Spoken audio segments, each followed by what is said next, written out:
Good morning, students. This lecture is meant for BA Part 1 English Literature students, especially Rajasthan University students.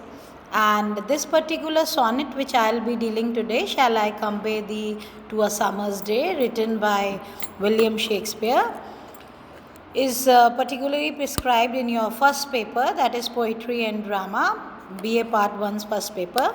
So, students, first of all, I will be giving you a short introduction to Shall I Compare Thee to a Summer's Day as a sonnet. So, first of all, you should know that what is a sonnet. Sonnet is a short lyric of 14 lines, and first of all, you should know that it originated from the word sonetto. It's an Italian word, and sonnet itself is having an Italian origin, that is in 13th century. And generally, the sonnets which are written by William Shakespeare, they are mainly known as English sonnets or the Shakespearean sonnets, and it's generally short lyric of 14 lines, and it is having rhythm pattern A B C D C D E F E F G G, most of the sonnets. So actually he has written near around 154 sonnets, and this one is the 18th sonnet which we will be discussing. And most of the sonnets, either they are addressed to a dark lady, or they are addressed to a young gentleman who was the patron of William Shakespeare. So this particular sonnet, because see the title, Shall I Compare Thee to a Summer's Day, and then there is a question mark. Okay, so the title itself, it is it implies that he is comparing the fair youth's beauty. He wants to compare it to a summer's day, but it's a question mark whether he will do it, or whether he will consider it to be inappropriate, or whether he will take some other alternative. So now, first of all, I was telling you that the sonnet is generally the Shakespearean sonnet is of 14 lines, and the first 8 lines, they are known as octave. They have rhythm pattern A B C D C D E F G G. So the remaining 6 lines are known as sestet, and there you will find the conclusion. So most of the sonnet, as I told you, 154 sonnets, they are either devoted to a dark lady or his patron Southampton, that is his young friend by whom he was very much impressed, and he revered him. So this particular sonnet is devoted to his young youth, and he wants to make his beauty immortal.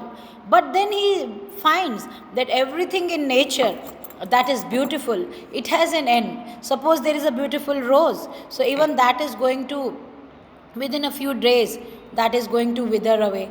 So even the seasons come and go. So nothing in nature, everything is for a short while. If there is a beautiful flower, so it is for a short while. Okay, so what he wants to say, that in the end, he comes to the conclusion that nothing in nature also remains beautiful forever. But because he says, my friend also, his physical beauty may perish, he may die, but he will become immortal by this immortal sonnet, because literature is permanent, it is beyond time. Okay, it is beyond time, it is beyond death. So here we see even the power of poetry. This particular sonnet is very powerful in itself. So I shall begin with your sonnet. So, and William Shakespeare, who has written this particular sonnet, so he was born in 1564 and till 1616, most of his literature was written. So, he needs no introduction, you already know. So, I will be just relating the poem now. Shall I compare thee to a summer's day? See, the first line itself, there, there is a curiosity for the readers. So he says, he puts a question mark. Shall I compare thee, O my friend? Shall I compare thee to a summer's day? Thee stands for you. So then there is doubt even in the mind of the poet, because he is not certain. Then he says, O my friend, thou art more lovely and more temperate. See, now his friend's beauty is more temperate, more softer, more milder than a summer's day. Because in a summer's day, there may be, there may be what you say, past hot, winds, okay, which even mar the beauty of the beautiful flowers, buds. So he says, you are more temperate, more lovelier than a summer's day. So how can I compare you to a summer's day? Thou art more lovely and more temperate. Rough winds do shake the darling buds of May. So, if there are rough winds in summer, so naturally the darling buds, they may be rose buds, so they will be broken, they will not blossom, okay? And summer's leaves, now see the word summer's leaves. So summer's contract has all too short a date on this earth, because everything, even the seasons will come and go. Spring is there, summer is there, then winter is approaching. So everything is having a short span. Nothing is permanent. But he wants to make his friend permanent, even beyond death. Okay? So then he says, now see, this particular sonnet, Shakespeare uses many metaphors and many similes. He makes it, very rich. There are many figures of speech.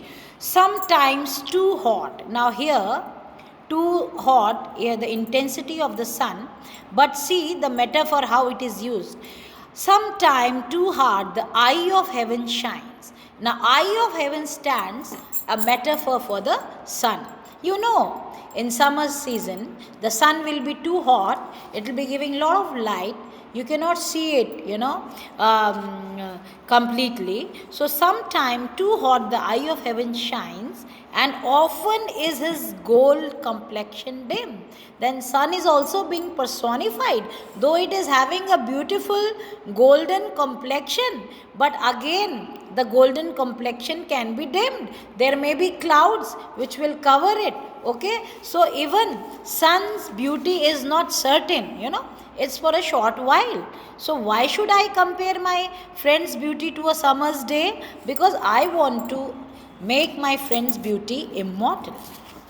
Now, then he says, and every fair from fair. Now, fair here doesn't stand only for the color, but here it stands for the beauty. And every fair from fair sometimes decline. That means everything beautiful in nature is certainly coming to an end. And see, now if nature, child is born, then youth is there, then man grows old and he dies. So this is a natural process. But sometimes due to some disease or due to some mishap, some accident, so people may go earlier than their lifespan. So he says, by chance or nature's changing course untrimmed, sometimes nature and sometimes by accident. So it is, the course is untrimmed. It is not going, to be, what you say, different for anybody. For everybody it is the same. Nobody can stop it. Okay? So it is untrimmed. Okay? We cannot trim it. But thy eternal summer shall not fade. But oh my friend, your eternal summer, it is not going to fade. Like summer's beauty is going to fade. But your beauty is not going to fade. Why?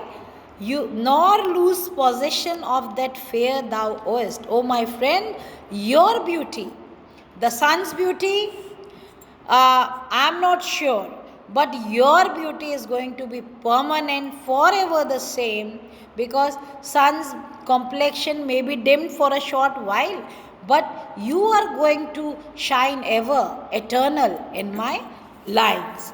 Nor shall death, so you are beyond time and you are beyond death. Nor shall death brag thou wanderest in his shade.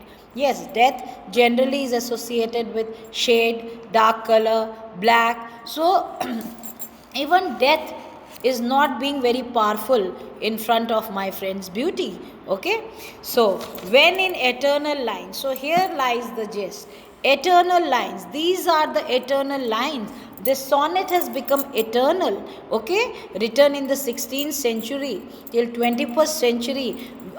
We are reading, our posterity will read. So his friend's beauty is going to grow forever, eternally. So when in eternal lines to time thou grows. So time is not going to cut you short, rather you are going to grow with time. So time and death, they don't prove to be powerful in front of you, oh my friend, your beauty. So long as men can breathe or eyes can see, so long lives this. So till the time we are going to exist on this earth, we will die, then our posterity is going to come. So till the time this earth is there, okay, so we are this universe is there, so long lives this, and this gives life to thee. So these lines, so this literature, okay, this sonnet is going to give life to my friend forever. So friends, this is a short sonnet, but in the short sonnet we see the poet's love for his friend, okay, poet's love for his friend's beauty, which he wants to immortalize, has really become eternal, and it will remain immortal. So students, I just end this lecture here, and tomorrow I shall be continuing with the particular, the question answers of this